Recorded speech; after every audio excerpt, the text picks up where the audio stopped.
ntị biko na enwere short video nchọkwu unene share video anyị abịa ka anyị kwue ihe ọzọ dị na because na this our brother uncle brother Israel of Adoration Ministry. You might go for severally, man. I don't good ni reply your video. So man, this particular video email now. Only here you near that is na yamfuna. It's in Igbo Christians. There are some measures. There are some things that you should know about Christianity. Maybe you will be hearing it, and maybe you feel and then you kuya seka hanase. Kedi he menju esekambe ku na this video now. Number one, don't worry neme he menju ku. Mana let me chip in something. Ibe bese na Ebuka Obi je obodo Igbo. To show that you are actually paying attention to Ebuka Obi. I don't know why you are so obsessed. I call it obsession about anything that has to do with Ebuka Obi. You're too obsessed about it. So if you go be that, if you go be put a video ya picture. Now we see no jelo obodo Igbo na no name no borokwa drug dealer no borokwa ihe iwu ka obu mana kezi nke bụ na ejiwe detain we ya ewede bụ na luggage si ya wee pụta because na nekwa Uncle Israel, I don't know how far you've gone in travel, and I don't know how far you may go with people. And we go so many people when I encounter problem, I may travel. So many people, Ebuka Obi is not an exception. Likewise, talk more of you, Ije, Nobodo, foreign land, to email crusade. Because Obi in follow news very well. Imagine that countries like Canada, Abandigo, Bible, and some other Christian-related activities.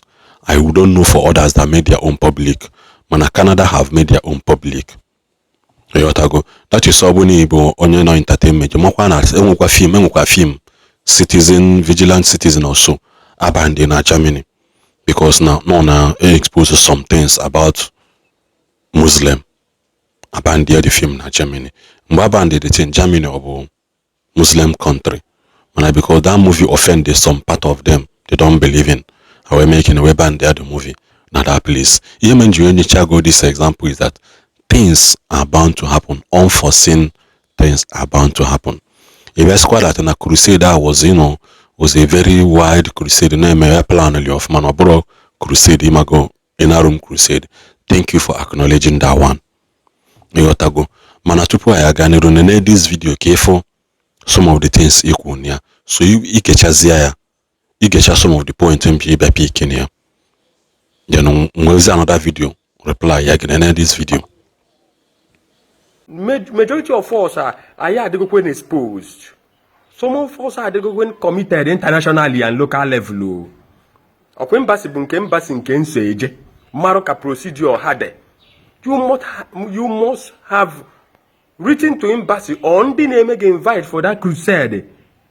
Zion Ministry, Italy branch make invite. We purchase visa for you. We go for your visa. And the goodie show a visa get the goodie. 1 month ahead before that crusade. As far as next go passport again, I get enter the visa at least 6 months or 1 year. Only I got Europe or borrow no virgin passport to go well. So go people in a kakoko. I name is Yano.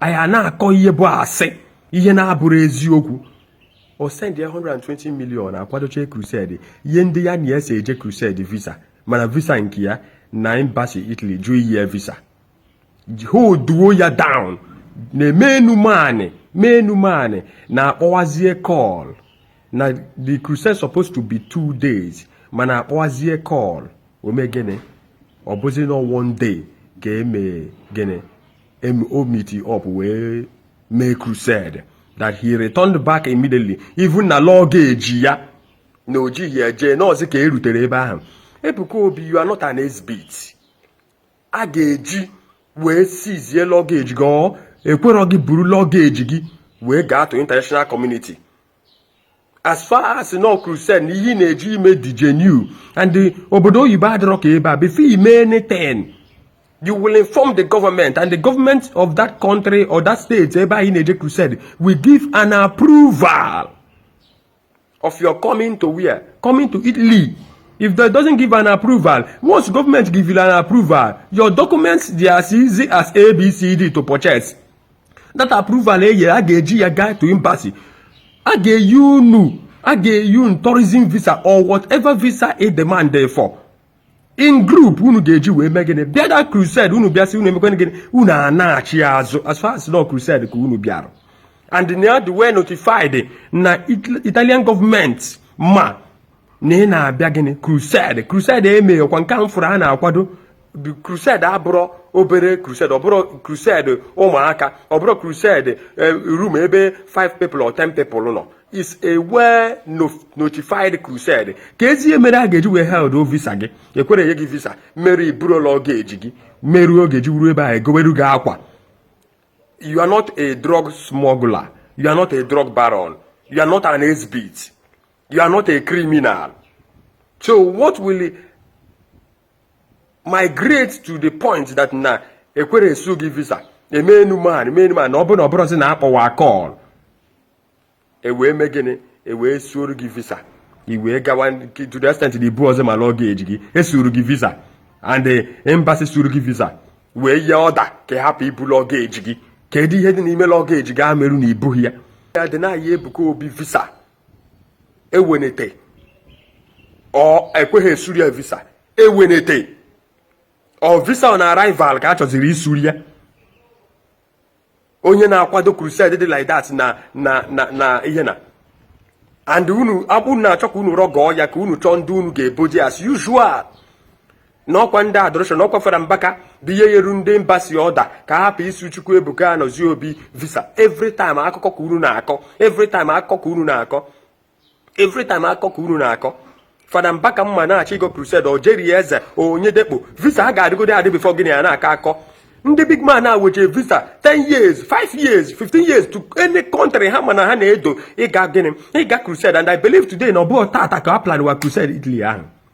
So why the delay of the visa? Why ejide na Ebuka Obi visa? Now it is now an attack. It is now an attack and mmadụ meri ya on the na-agba ya mgba on the Christians on the Adoration of Fada Mbaka bụ ihe sie ya na Chukwu Ebuka Obi visa. When you after as one of those attack men of God don't receive him and ebido video we young unu somebody name spiritual things na somebody we can see we kwuo ya bụ okwu okay yotago na very soon na ije ya na Italy ga-yielwa fruit na ga-anụwa testimonies ọbụrụkwa na anụgo testimony ọbụrụkwa na ewe testimony na ifuro ka eji wee pụta mbọsị a ga-ete asị na a ga-ete mmanụ ebe niile ju ka Ebuka Obi wee tee ha mmanụ. There is no way Bishop Oyedepo ga-eji je crusade ụta ama mbuni wee chi enu. Confirm miracle. Jeremiah Omoto Fefenyi, Imam for the blind, or a critical somebody on a critical stage where a very hemorrhage of kidney case or liver case or health issue or cancer. Or somebody the blind or I give winning them testimony or Reverend Fada Ejike Mpaka ga-aga obodo ibe akọrọ akụkọ nọta si na emeche na aga very soon na anụwa testimony. Ọ bụrụ eziokwu that the crusade was a success. The evidence of the success is what we want to know. Where are the miracles? Jesus Christ cannot go to a place and he will never come back without people. A legitimate miracle, an authentic, verified miracle during the days of Jesus. Thank you, Yamamna. If you go that video, that was your video. You have video go akulo. And those who are you cannot deny the fact that an able Adoration media person. You cannot deny it. Amagom how many times roving camera peaking in a shot. Some of the time move Adoration a peaking. You are standing in a kokali na side camera picking the crowd. In a kokali there. So you always on standing camera, master shot. You always standing up. Going severally camera pick which is bound to happen to anybody. No na media. Yotago. So mana ibe abịa na ekwelizia okwu miracle. when I say that na he has chigwam no onye do otu you called many men of God name jecha those crusade that na manfo wheelchair ebunilienu in our Bible. Many times, many miracles Jesus said in the Bible did not happen immediately. Go and read your Bible. There were so many miracles that happened in the Bible that did not happen instantly. And you, being a media person, you can see there's a code to this media work, especially in a church. Oboro short ni you take konyo na mixer board in a display for the people to see. Oboro short in it, which you know that perfectly very well. Oboro short in it take, especially those people na ga movie, yale camera na move. You can see man oboro those short in can display. Now as a Christian, in a choose gwam that in a most no above nature, a miracle is bound to happen. In a choose gwam that in a that woman Elijah ko Elisha sile according to the time of life. So in a gwam na that miracle la kwesebo instantly okuli akadoma antoli yeme mwa.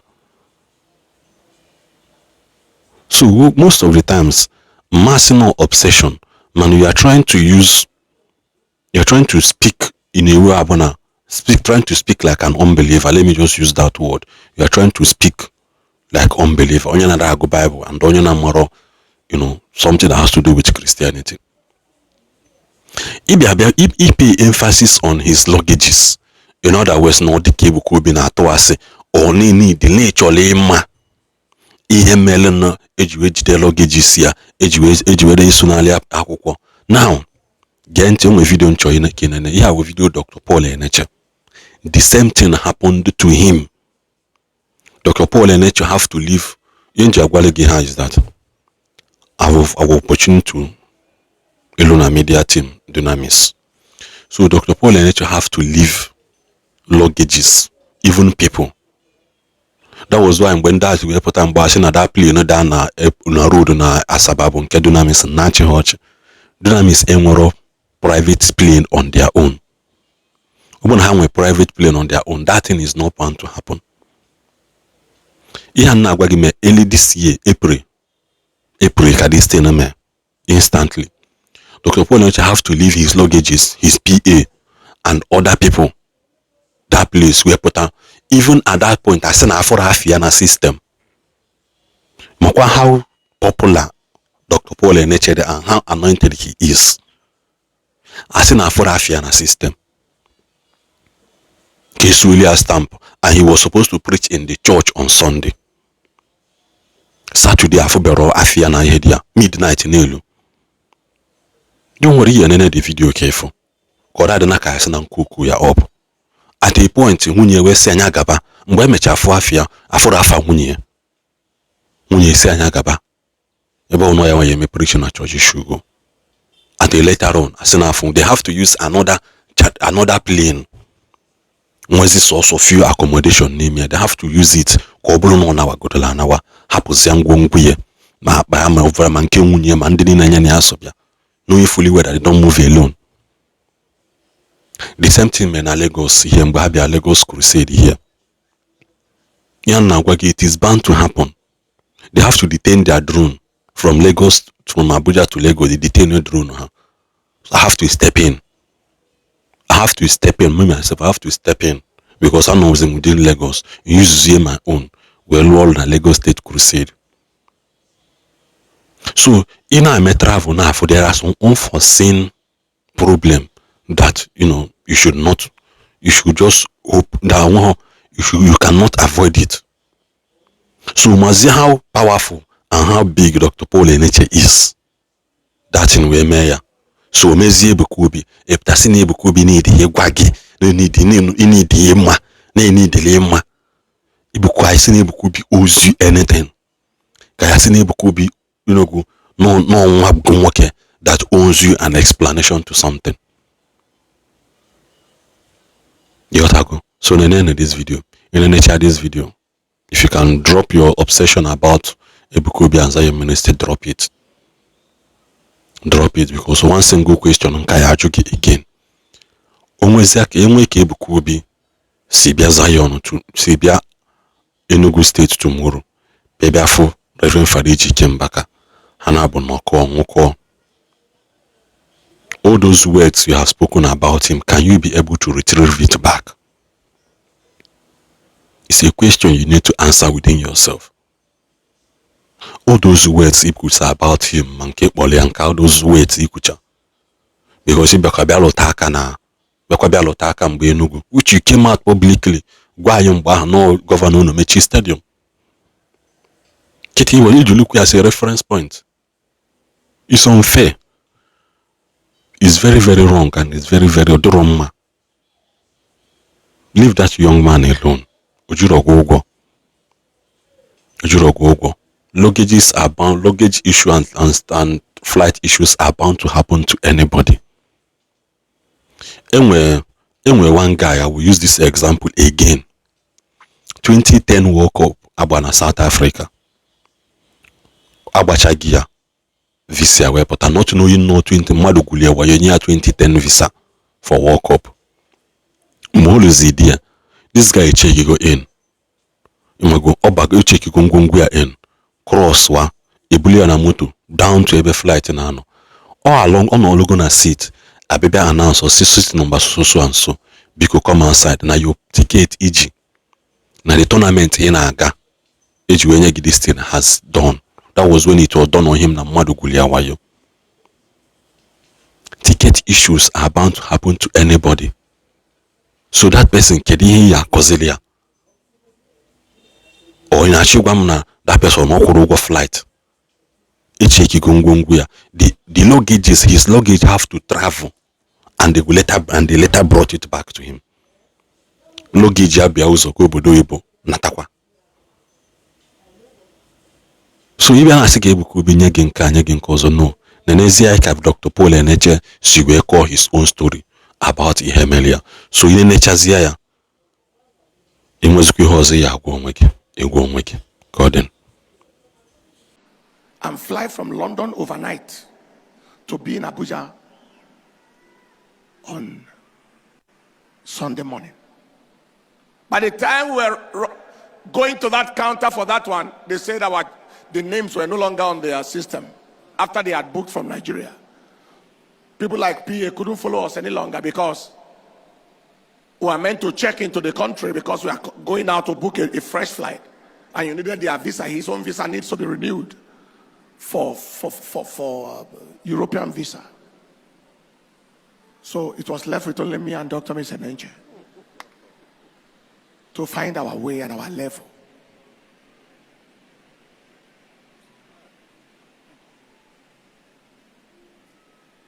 After they did from, they were just booking here and there. Oh, okay.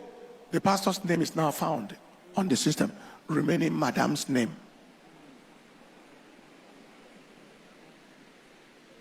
And the gate is about to close. In fact, they were not going to receive any luggage. If you have luggage, we can't check you in. We say, no luggage. Because we didn't care for luggage. Till now, our luggage is not with us. It's somewhere. It's somewhere.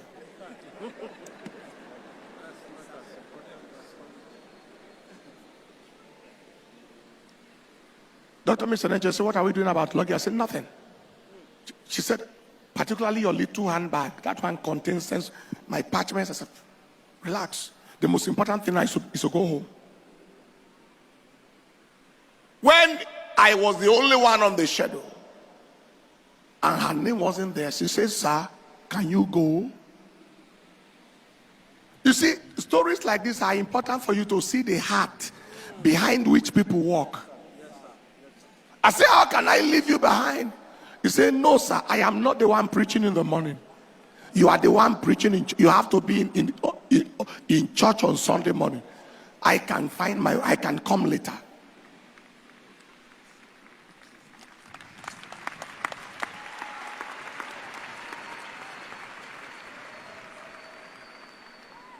And when I heard service is at stake, took those kind of reluctant steps. looking, moving. May we all go to heaven together. May nothing tear us asunder. That was what came to my mind.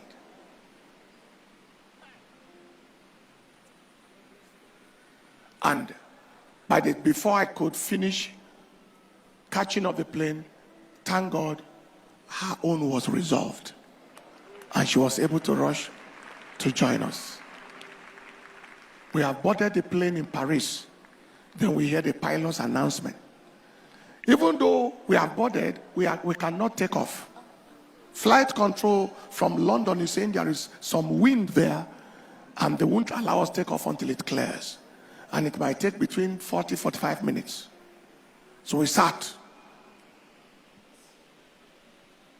I said, devil, you have already been slapped yesterday, and nothing can reverse it. React any way you want. It is too late. Eventually, we flew after about 45 minutes or 50 minutes. Landed in London. And then found our level. Me and Mrs. Enenche. Entered the next plane to arrive at Abuja this morning. But you haven't heard anything yet. As the plane was taking off, it was doing like this. Dr. Mrs. Enenche said, what's happening? I said, it's a big plane. He said, but I don't like it.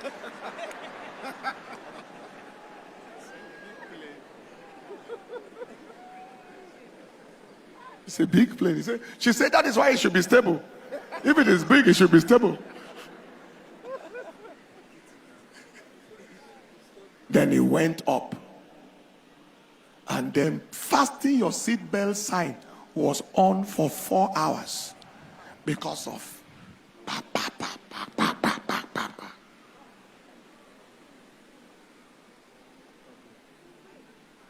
Have you ever drank water and something shook you until you felt the sound of the water in your stomach? Do you understand what I'm saying?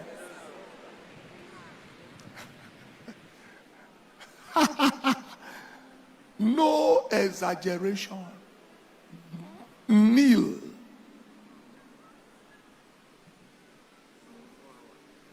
This is, you have not really slept for 24 to 48 hours.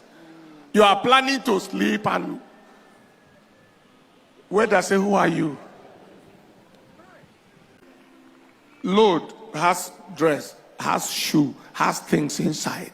It mattered nothing. It matters zero. As I am now, I'm not feeling nothing. Catch the flight.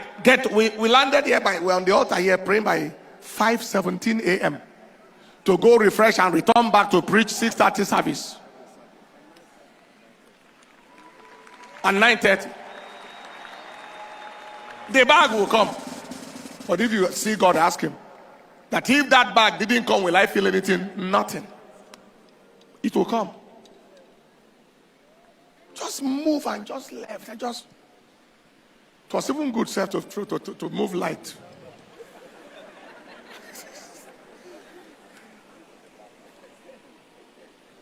Somebody say amen.